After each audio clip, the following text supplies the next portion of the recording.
وأصحابه وأتباعه إلى يوم الدين.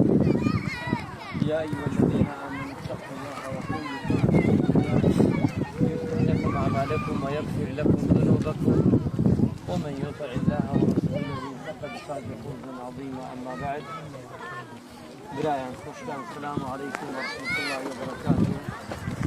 أميدم واي إن شاء الله تعالى أخوي جورا لمن قبولك إن شاء الله بفرمي فرسبيك من لمنالكي بيتاوان وبيبناتمان لدايك مشكيكي عزيز وبريز من قبول بفرمي ليك من أخوي جورا بارك من إن شاء الله مسلمان خوش ويستكان أمريكا كلا كاني پیغمبران عليه الصلاة والسلام لا كابوساتك دا پیغمبران باران نباريايا وخواهي قولا أمني كردوا كبيغمبران قوم كان أنا قدار كانوا يحشتر دروان يوجا بارانا بكر.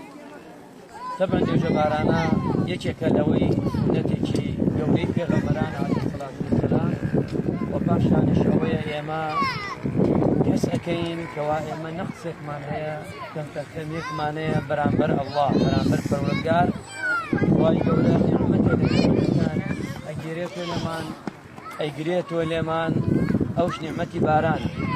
ئێمە چەندێ دەوڵەمەند بین، چەندێ بەقووەت بین، چەندێ گەورە بین، لە سنووری ئەڵڵادا هیچ نینێ.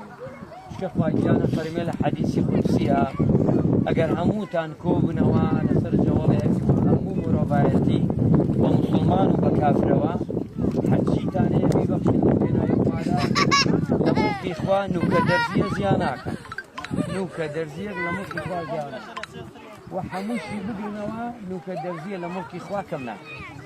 یعنی کە ئەوەی ئێمە دەیکەین بۆ خۆمان دەیکەین.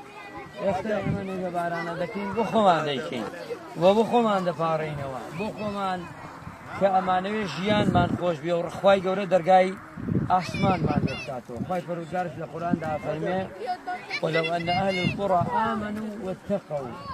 واتە خەڵکی سەرزەوی چی لادێ بێ و چی شار بێ ئەگەر ئەم دوو مەرجە جێبەجێ بکەن لەفتەحنا عەلەیهم بەرەکات من السەماء والأرض. خوای گەورە دەرگای ئاسمان دەکاتەوە، خێر و بەرەکەی ئەبارێنێ و دەرگای زەویش دەکاتەوە، خێر و بەرەکەتی زەوی دەرێنێ. بەڵام چی ئامن و وەتەقەو ئیماندار بن، یعنی ئیمانیان هێ نابێ سوپاس بۆ خوای ئێمە هەموومان ئیماندارمان ئیماندارین و ئیمانمان شێنا، بەڵام وەتەقەو واتە لە خوا بترسن، بگەڕێنەوە بۆ لای خوا، داوا بکەن لە خوا.